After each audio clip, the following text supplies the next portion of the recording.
English cup of tea. Good morning, good afternoon, and good day, wherever you may be joining us from. Welcome to another edition of the Digital Download, which is the longest running weekly business talk show on on LinkedIn Live. Live, now globally syndicated on the IBGN radio network. Today, we're exploring why relationships and networks are critical in business. We have a special guest, David Knorr, to help us with the discussion. Author of best-selling Relationship Economics, David's expertise lies in transforming transactional interactions into strategic assets. But before we bring David on, let's go around and introduce everyone. While we're doing that, why don't you in the audience reach out to a friend, ping them and have them join us? We strive to make the digital download an interactive experience, and audience participation is highly encouraged. So with that, introductions. Tim, would you kick us off today, please? Yes, my name's Tim Hughes. I'm the CEO and co-founder of DLA Ignite, and I'm famous for writing the book Social Selling Techniques to Influence Buyers and Changemakers.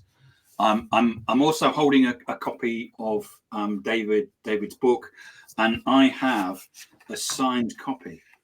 Ooh. Wow. Ooh. Signed by whom? My mother. Well, there you go. Excellent. Thank you for that, Tim. Adam. Hi, everybody. I'm Adam Gray. I'm Tim's business partner and co-founder of DLA Ignite, and I've been flicking my camera back and forth, trying to decide whether it's round the right way or not. I think it probably is now. So I'm really looking forward. Well, we don't see the back of your head, so it must be. That's true. I'm really looking forward to it this week. Networking and relationships and the importance of building that kind of kernel of people around you is so crucial, and it'd be lovely to hear an expert talk about that.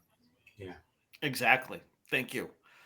Tracy, good morning. Good morning, everyone. I am Tracy Borison, founder of TLB Coaching and Events, a proud partner of DLA Ignite, where we care about authentic marketing, not the crazy, stupid marketing that most people do. And I am sipping a big cup of tea, and it just makes me laugh every time Alex sips his dainty cup of tea. Yeah. You haven't got. Where's your little finger, Alex? Oh, sorry. Because I can't do that with my cup because it's too heavy. The cup's too full. You've got a Star Wars mug, haven't you? I do. I have R2-D2 joining us today, but it's too heavy to lift with a finger. Excellent. Yes. Welcome. Thank you for that. Alex, you and your dainty cup. Me and my dainty English teacup. This is a bone china teacup. My wife's gran, I think or Nana, this belonged to. So anyway, digressing. So my name is Alex Abbott. I'm famous for having a long grey beard and occasionally known as the bearded sales guy.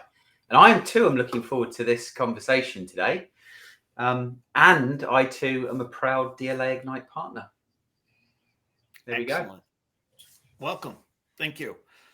And myself, I am Rob Durant, founder of Flywheel Results. We help startups scale. And I too am a proud DLA Ignite partner. And unlike Tim, I'm not famous for writing anything. Yet. Yes. As I said, How long this are you going week- to be saying that for, Rob? not for much longer. I will Okay. be famous or infamous for writing something, that's for sure. As I said, this week on the Digital Download, we'll speak with David Knorr.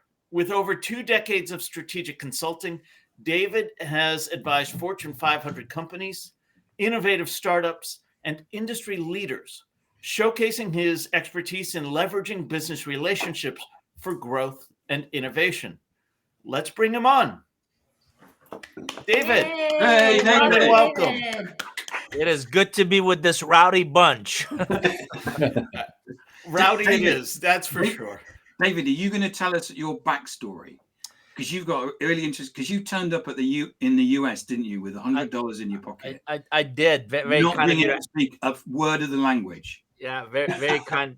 Very kind of you to ask. Yeah. So originally from Iran, I came to the U.S. in 1981 with a suitcase, $100, didn't know anybody, and didn't speak a word of English.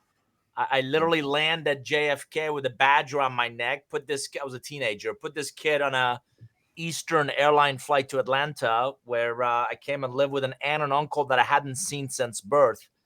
And yeah, I really struggled the first couple of years. Just Wow. gaining a command of the English language was an uphill battle. Remind me, where's JFK Airport? Is that New York. New York, yeah, New New York. York City, yeah. So Okay. parents were retired now, teachers in Persian literature, Persian history, and the old regime had an exchange program. So we went to Kuwait and lived and worked throughout the Middle East. The new revolution happens. They call all those people back. My parents had the foresight to realize there wouldn't be a whole lot of future for me in Iran. So I've got a couple uncles in Europe, including one in UK that said, no thanks, too much of a responsibility. I had 3 uncles here in the US. 2 of them said, no thanks. One said, we'll take him for the summer. Okay. So I came for the summer. Thankfully, my aunt is American, and she convinced my uncle, if you send him back, it'll be a death sentence, because Iran was in the middle of the Iran-Iraq war at that time. And I did have a lot of childhood friends perish in that war. So in order for me to stay here, my parents gave me up for adoption. Aunt and uncle adopted me, and that's how I was able to stay here in the U.S. Wow. So one of the things Fantastic. one of the things that happened that you remember was walking with your dad in bazaars in Iran, not buying anything but talking to people.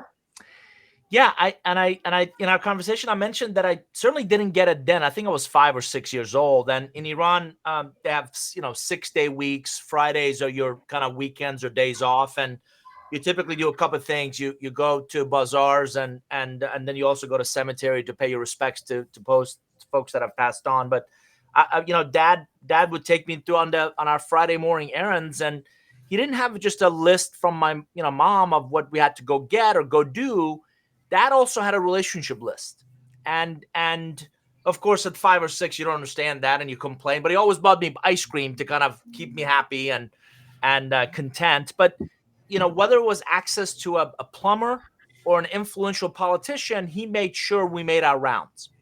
And I distinctly remember a lot of Persian rugs and a lot of tea and sitting with older people and just kind of getting caught up. And what I took away, and that's really one of the inflection points of my life that has really kind of helped me kind of arrive here, is that Dad understood the notion of investing in relationships before you needed them, because there was people were much more likely to return his calls or prioritize us or help him get things done in the favor economy, because he had invested in seeing them and touching base and regular updates, and he was very intentional about doing that.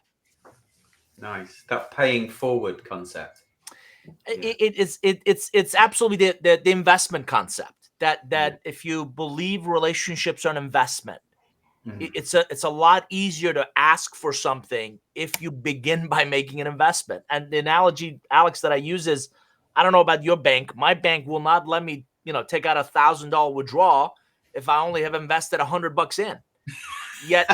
Yet people come to us all the time asking for a favor where they haven't earned the right to do so.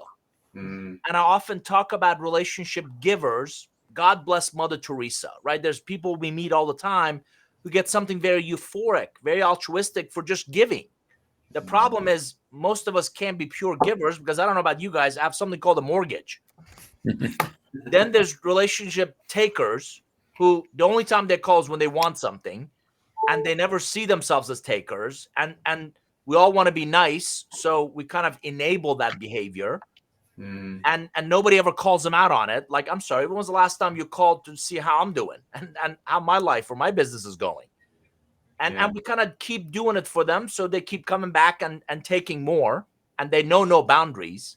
Yeah. And then there's really the delightful people who are relationship investors, who really understand that it's a lot easier for have my hand out if I start by giving a hand. If I help someone else, if I add value, if I'm intentional about the relationships I invest in, the return becomes extraordinary. Yeah, love that. Speaking of relationships, we have a few relationships we've established with the audience. So I want to bring some comments on screen right now. You like that transition? I did my best. Yeah, that's very slick. You need to run a Very podcast, Rob. So Mark Cowison starts with, "Good afternoon, folks, and welcome to the jungle, David." Mark, don't I know it? I've only been here a few minutes. Andrew says, "Good morning, good afternoon, all." This We is always Dave. wait for him, David. Yeah. Hey, Andrew, and hello, Mark. I was literally just on another podcast, and Mark was incredibly giving of his time. Excellent. We have Serenity Disco saying, "Very excited to learn all I can from this session." And she does, in fact, tag a friend to bring them to the audience. Thank you so much for that. Rob Turrell says, "Book just arrived. Good to hear from David again." I must have sold one of your books on my podcast. I love it. There's 2 copies. There's 2 copies right Two there. copies. Excellent. Or the same copy going back and forth. Yeah. And we have, Adam, help me out. Yayan. Yayan Compton. I call them energy vampires. Yeah, I think he's In referring relation to to what the you're talking relationship takers. Yeah, exactly. Yeah, right. Absolutely. So thank you all for that. David, I wanted to start with a foundational question. What do you mean by relationship economics? Rob, thank you for asking. Yeah, I for decades, I've believed in philosophically 3 notions that we kind of alluded to relationships as an investment.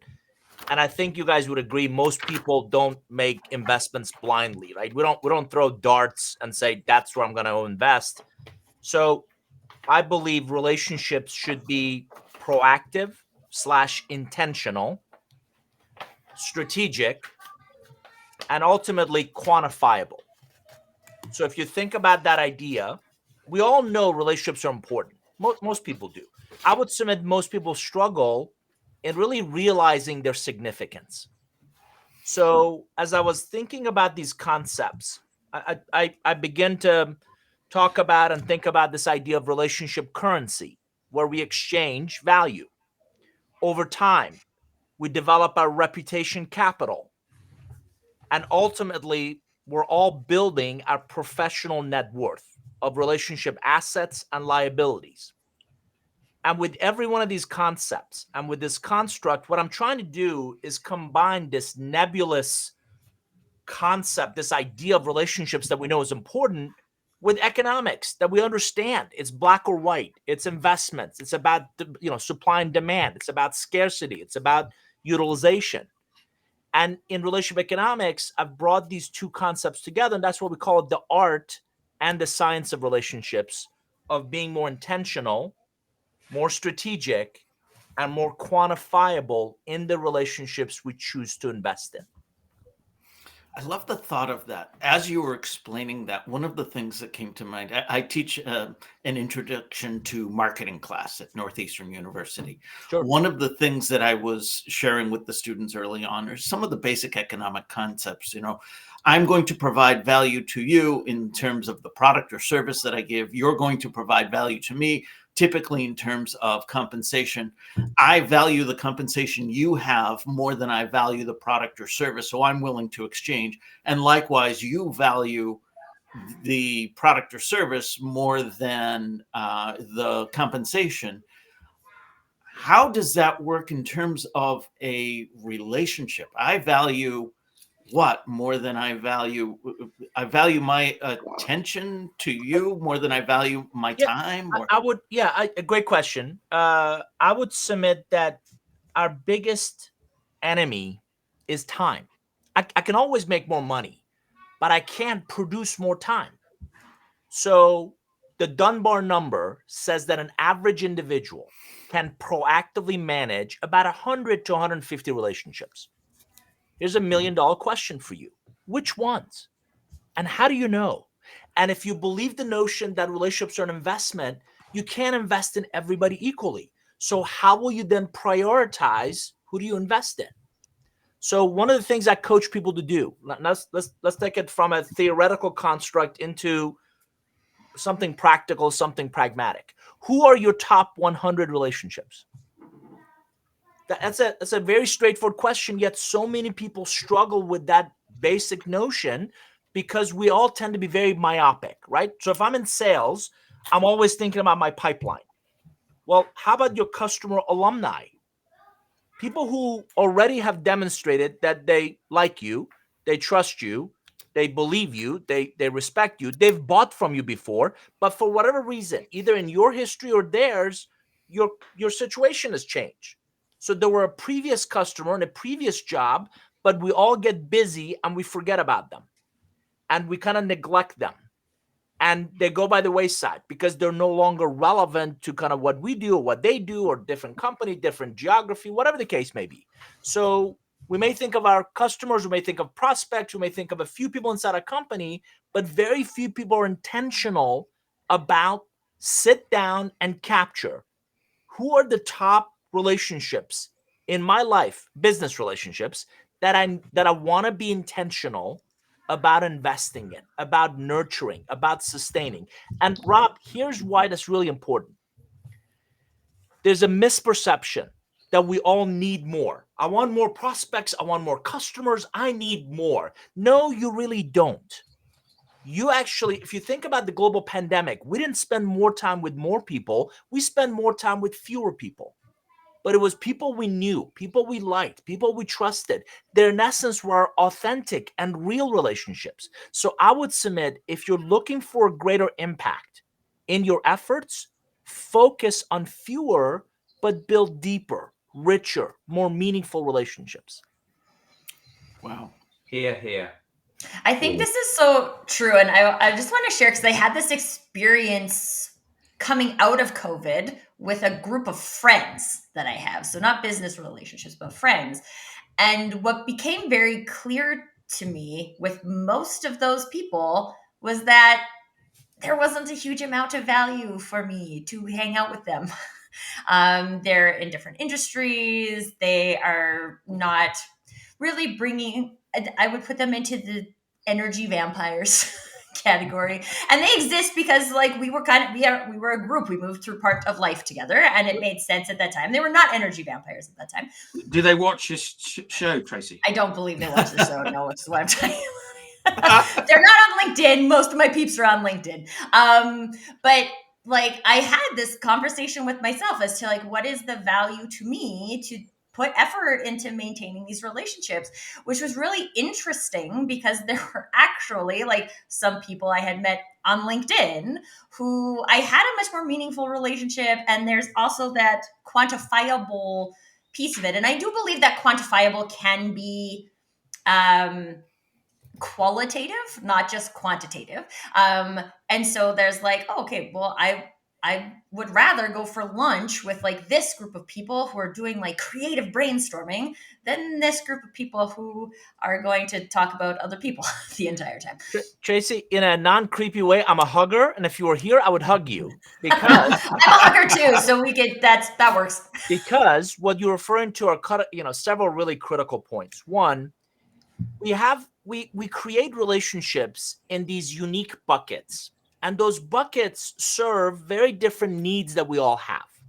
So think of this, we call your relationship ecosystem, but I have a group of friends who really fill my need for my faith, or they're that part of my world. I have another group of friends, I ride motorcycles, and these are riding buddies, and my life is richer because on a nice weekend day, we ride in the North Georgia mountains, or I've ridden across the country. Some of them I've ridden globally with, and they filled that part of my life. So we need these unique buckets in our lives because they fill us. We tend to deprioritize some versus others when we perceive that value exchange is no longer there for our time, for our effort, for our resources. So if I go have lunch with you and that lunch was, it was okay, but either you were too self-centered or I didn't feel like I'm better off because of that relationship, I'm going to deprioritize you because, again, I keep advocating this. We only have so many hours in. I've been looking for the 25th hour a day. I haven't found it yet, right? And by the way, I want to also spend time with my wife and my kids and other parts of my life. So my capacity for those exchanges are limited.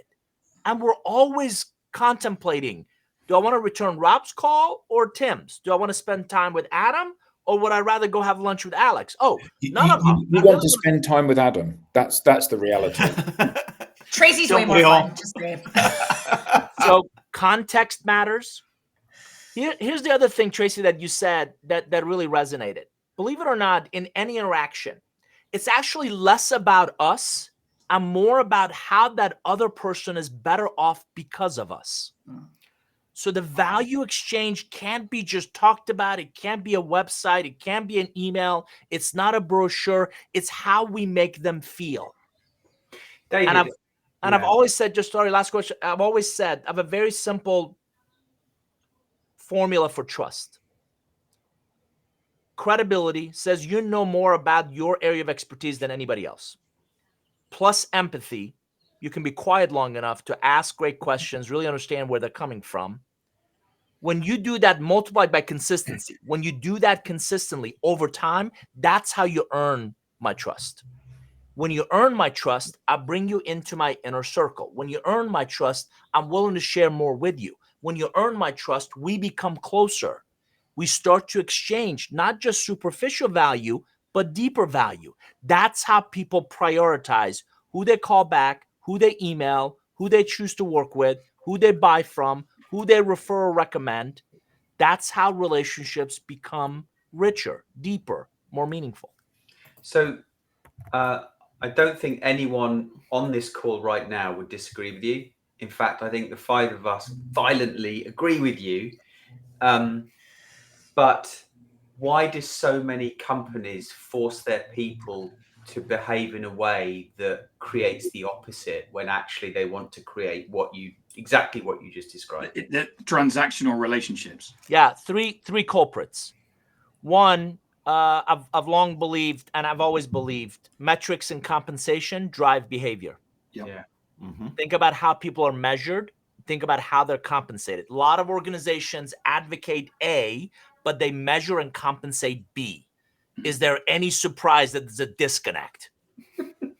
Number two, we're not talking about teaching people how to use Microsoft Excel, right? So relationships typically are I'm saddened by the fact that this topic is not taught in our schools.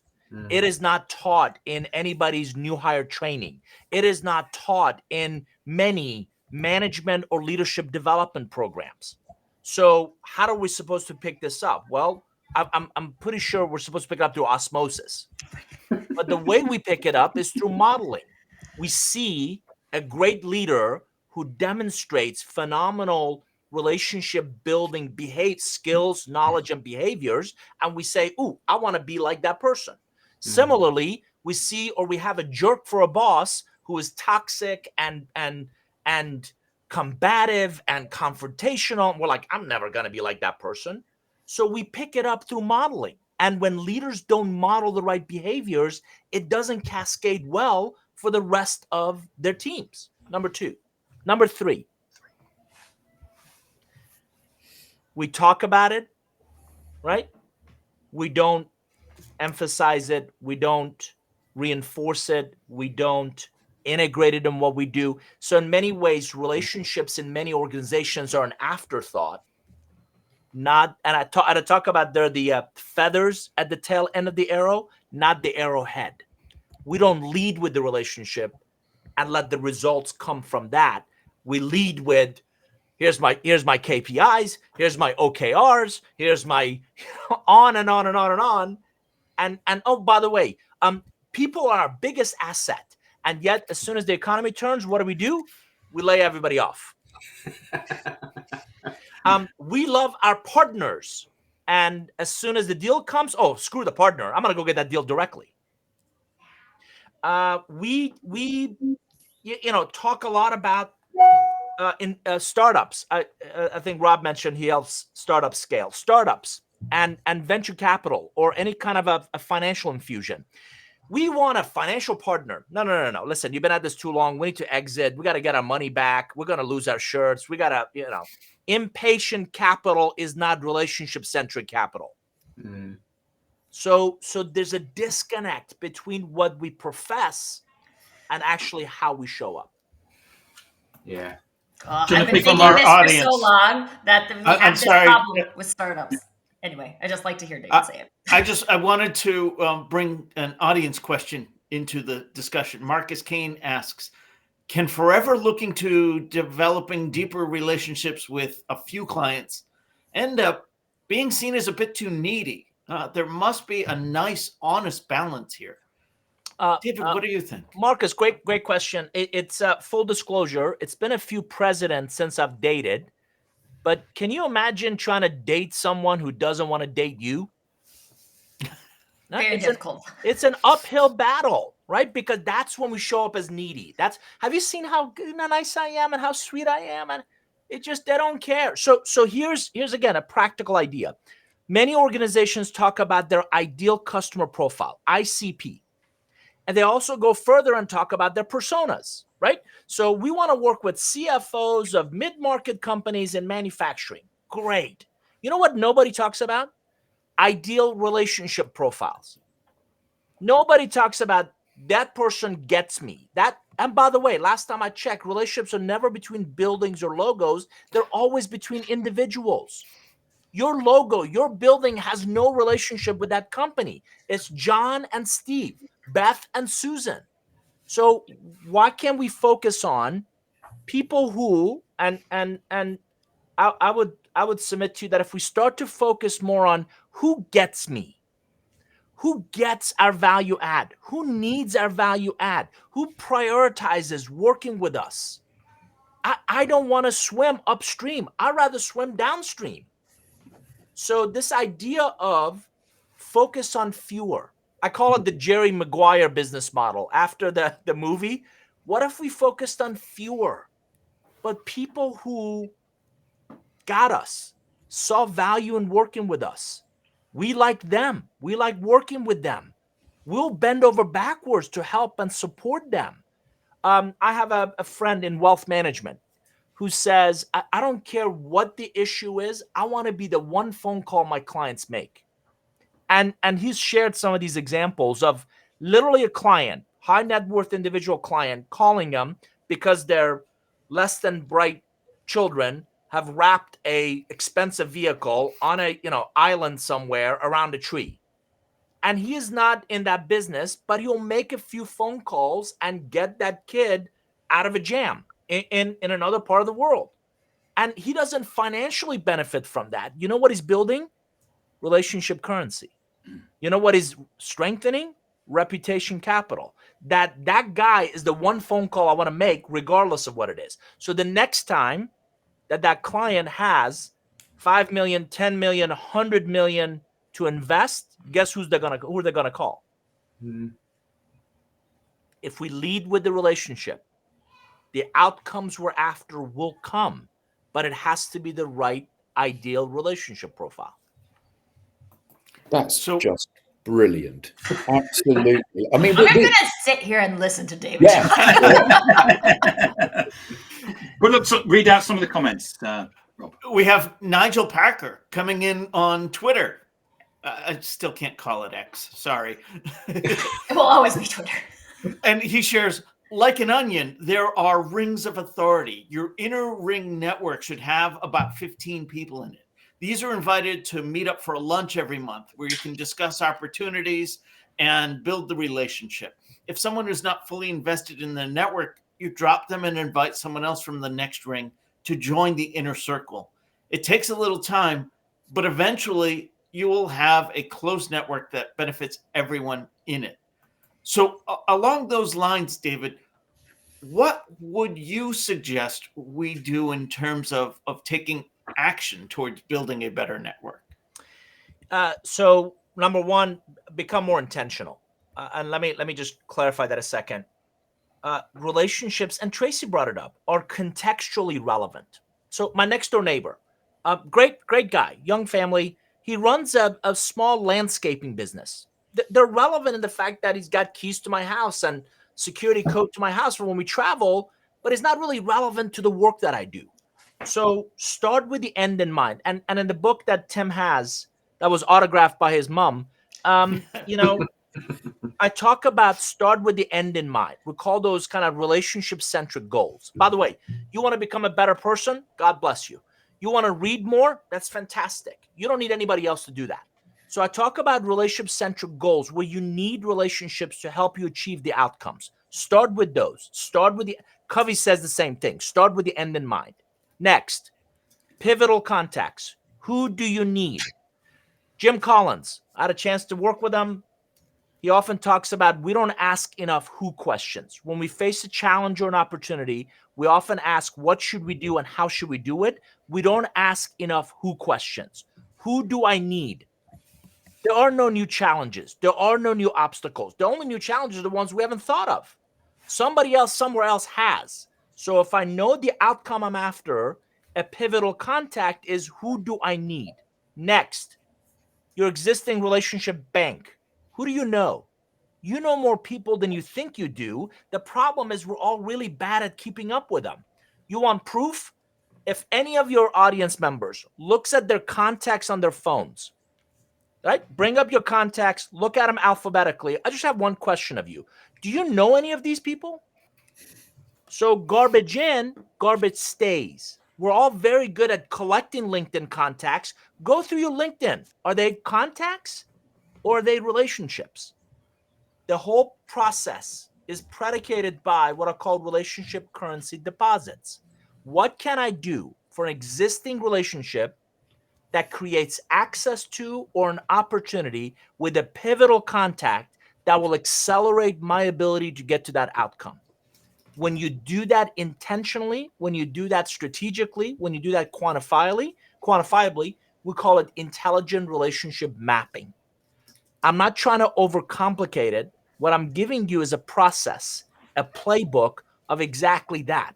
How do we become more intentional in the relationships we choose to invest in? Fantastic. Yeah. Any questions? I'm sorry, I'm So- busy writing, taking Yeah, notes. I'm writing down everything that David So in terms of some of the comments to allow you to think, so Ian Compton's basically, he's already ordered a copy of your book, David. So we've There's 3 copies. Wiley's loving me. There's 3 copies. You're going to be able to retire. Yeah, at the end of this call. Yeah. So Rob Turl says the big test. How many colleagues or business relationships have come to your home or vice versa? Yeah, Rob, great question. In the book, I talk about this idea of a relationship value pyramid, and I just want the audience to kind of think about this notion. And don't get caught up on the terminology. I just want you to conceptually understand the difference between contacts and really rich, meaningful relationships. At the bottom of the pyramid, I call them situation. They come, they go. You never know, where or how they might be relevant. So they're kind of collegial, but they're just kind of transactional in many ways. The next group, I call investments. You invest time and effort to get to know them. They've gotten to know you. Maybe they've met your significant other. Maybe you've gone to a pub and had a pint together. But they're basically that next level. The very next level I call portfolio. They're subject matter experts. They know more about a particular topic or area than anybody else. Your interaction with them is regular, and it's a very collaborative relationship. The very pinnacle of everybody, business professionals, I call them your 2 a.m.s, because you really could call them 2 a.m, and the first question is, are you okay? There's a certain X factor with those relationships that's gone beyond the transactional. So back to Rob's question of how many people have come to my home. I have roughly about 3,500 people in my active portfolio of relationships. 18 are 2 a.m.s. On average, I've known them 20 plus years. They're past clients, they're past colleagues, they're past investors, they're past CEOs of mine, but our relationships have really elevated to a very different level where they're now investing in my tech startup, past clients and classmates, and so it's more than just a transaction. So I've had investments come to my home and I've been to theirs. I certainly have portfolios that have gotten to know me better. I've vacationed with them. The 2 a.m.s are people that will bail you out of jail. So one of my audience members asked, Nor, do you really need 18 people to bail you out of jail? I said, you never know when the first 17 might be busy or sitting in jail with you, right? Bigger problem. We're talking about the quality of the relationship, right? What happens in Vegas stays in Vegas.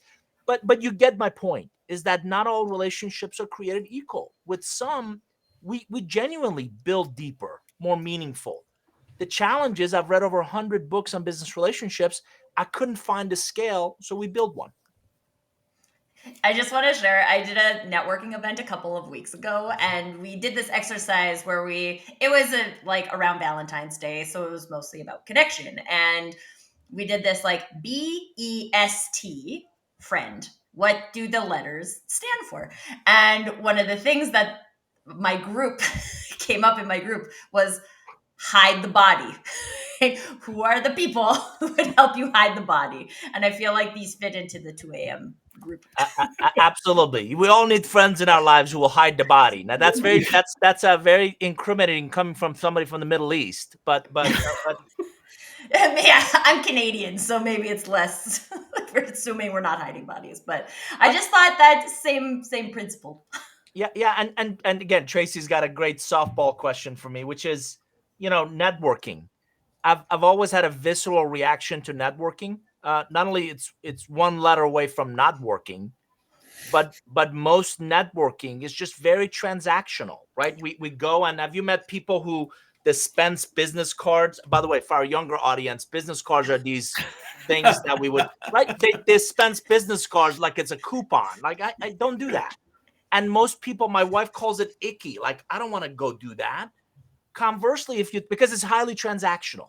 Conversely, if you think about relationships, they're deeper, more meaningful, more valuable to us. So I've started to do more small group dinners with people I want to get to know better versus these transactional events where we go and, they have their place and you go for content or community, but I'd rather invest time to get to know fewer people really well.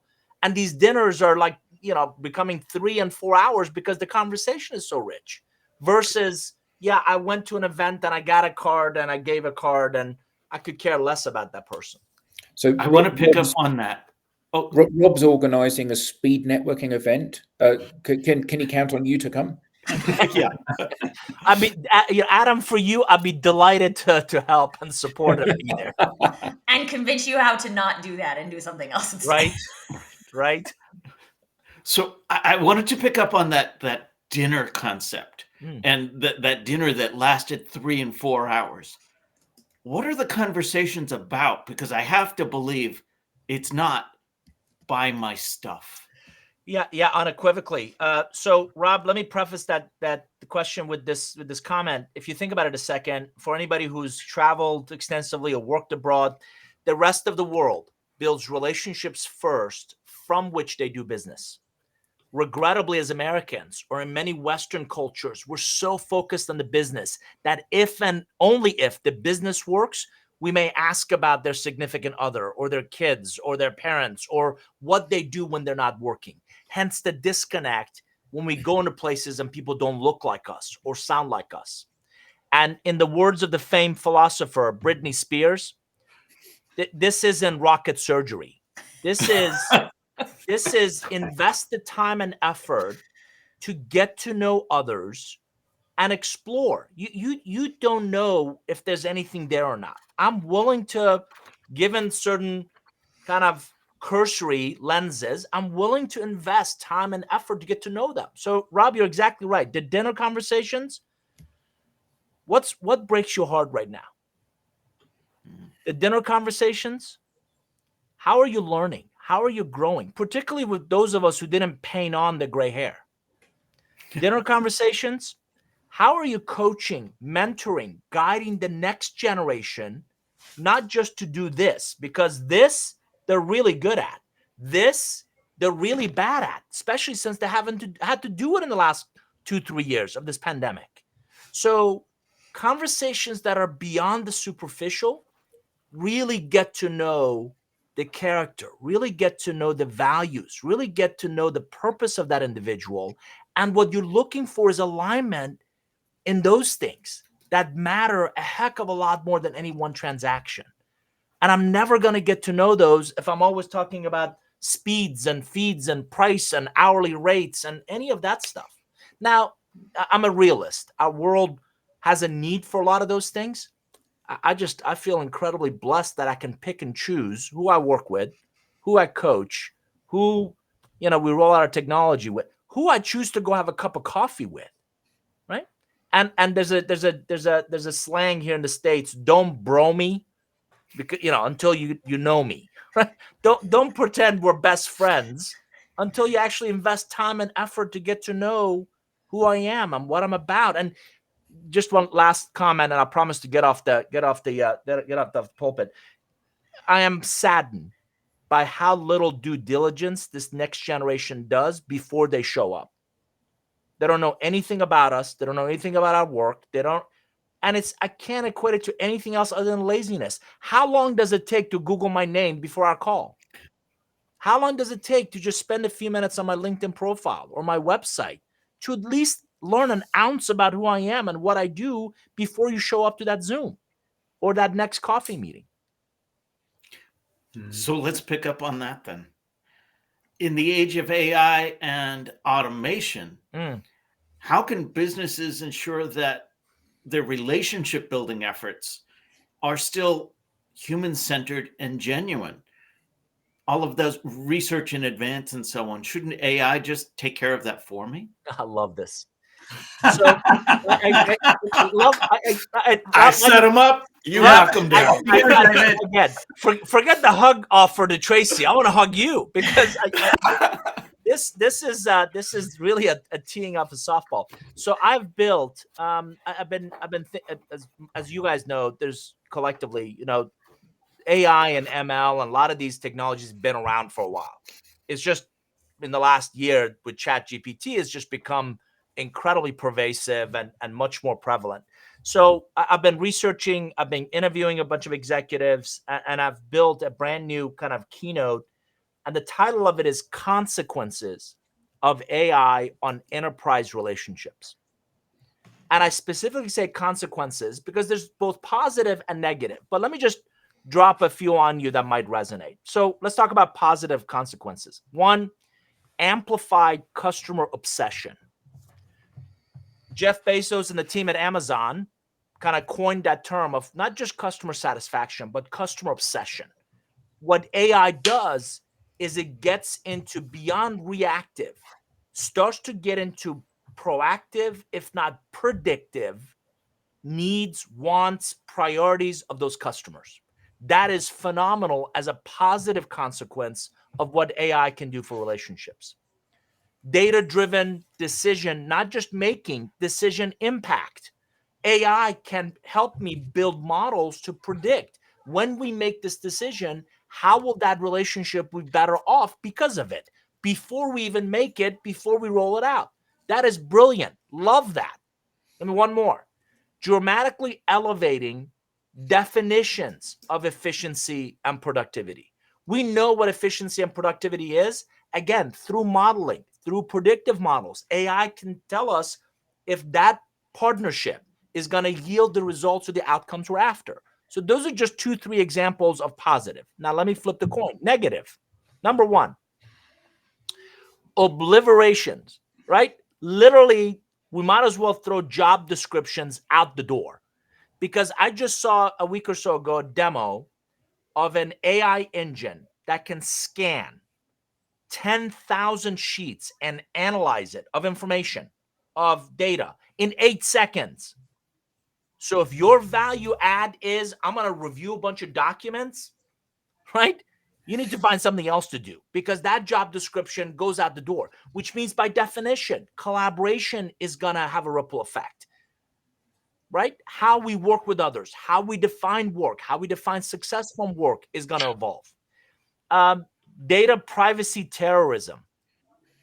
Do you think that bad actors are sitting around waiting for us to kind of really get better before they launch the next attack? Here in the States, hospitals, health systems are getting attacked. Talk about the relationship now of every employee within the organization with their respective fields and AI impacts on that.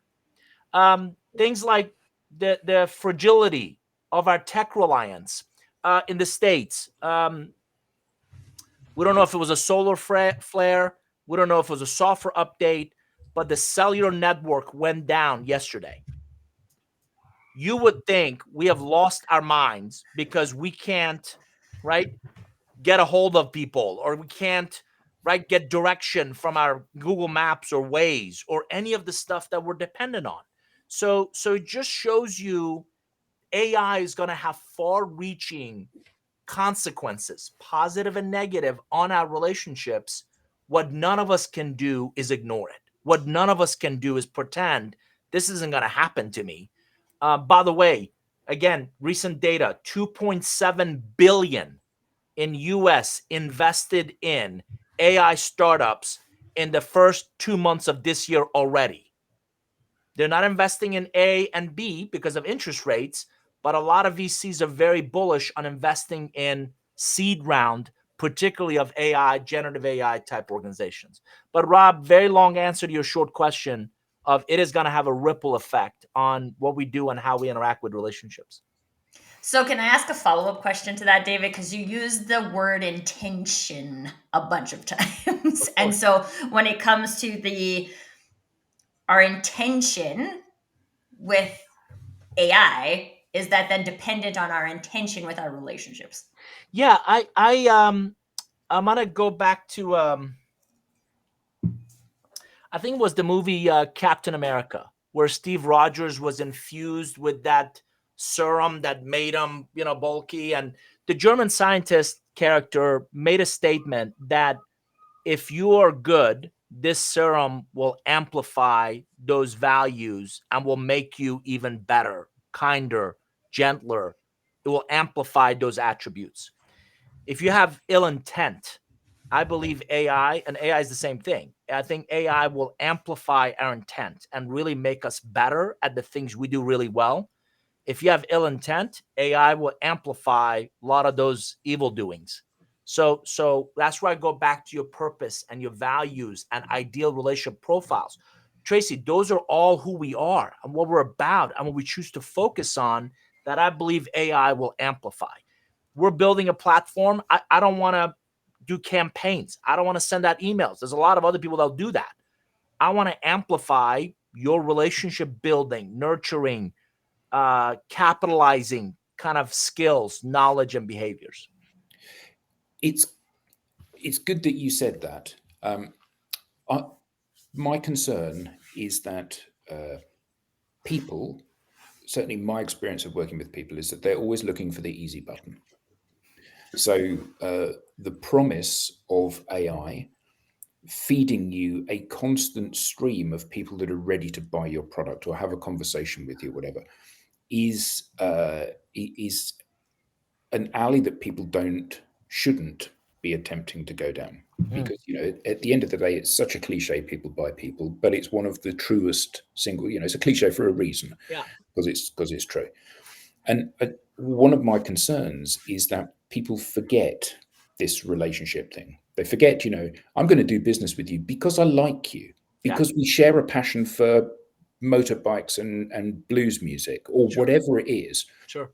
And that's the foundation on which we get to know each other and we build trust and we like and etc.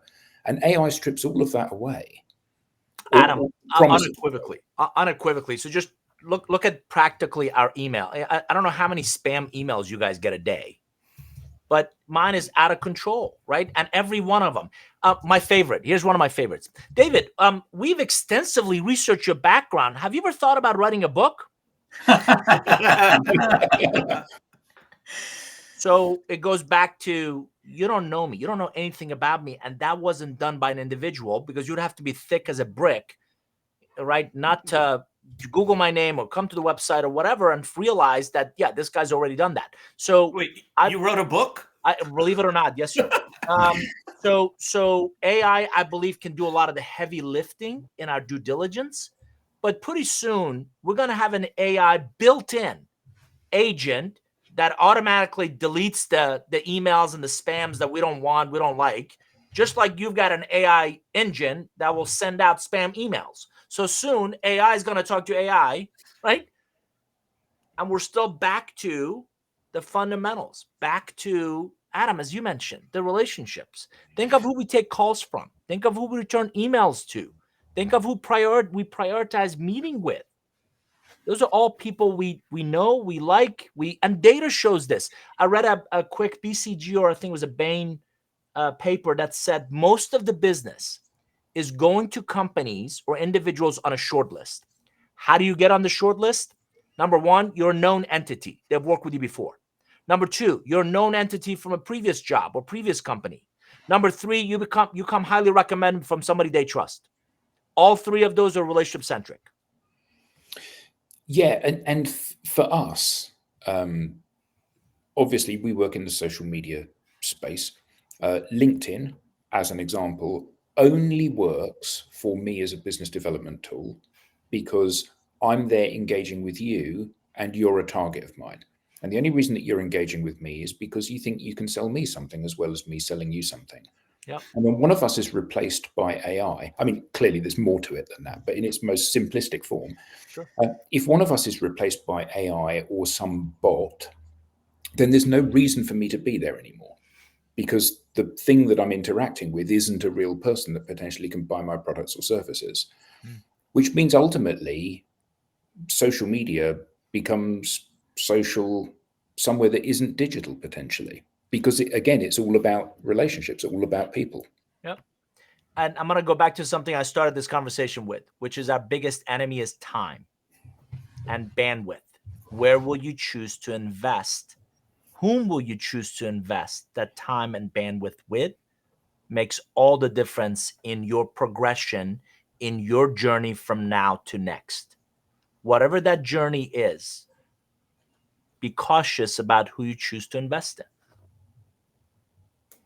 Wow. Adam, in your example, I have this. So if you look up my title I have on my experience right now, I'm the only one who has it. I made up the title. And my favorite thing is when people message me like, we help digital brand advisors. And you're like, well, I actually go back to them and I'm like, that's interesting. Can you tell me about another time that you've helped someone with this title? Because as far as I know, I'm the only one on LinkedIn. And mostly they don't respond. But I did have somebody reply once being like, oh, you caught me. That was my AI doing that. Yeah, people know. People can tell. Crazy. David, this has been fantastic. And you can tell it's been fantastic because there's been more than one period where this panel has been silenced. That means we're busy jotting down notes and we're processing it. It's not that the conversation waned, it's that we couldn't keep up. Rob, very kind. I'm grateful to Tim. He was kind enough to meet me in London for a lovely breakfast, and we had a great conversation. And then I despite of his better wisdom and declining reputation for hanging out with this cohort, recommended this group for us to talk. So thanks to Tim and you guys for having me. I appreciate it. And thanks for the Britney Spears quote, David. Yeah, yes. David, how can people learn more about you? How can they get to know you? Very kind. You can just Google my name, David Nour, or if you go to Nour Group, nourgroup.com, we got a blog. There's all kinds of good stuff there as well that they can learn from and grow through. Fantastic. And we now have a newsletter. Don't miss an episode. Get show highlights, beyond the show insights, and reminders of upcoming episodes. Scan the QR code on screen or visit us at digitaldownload.live and click on newsletter. On behalf of the panelists, our guest, to our audience, thank you all, and see you next time. Thanks, David.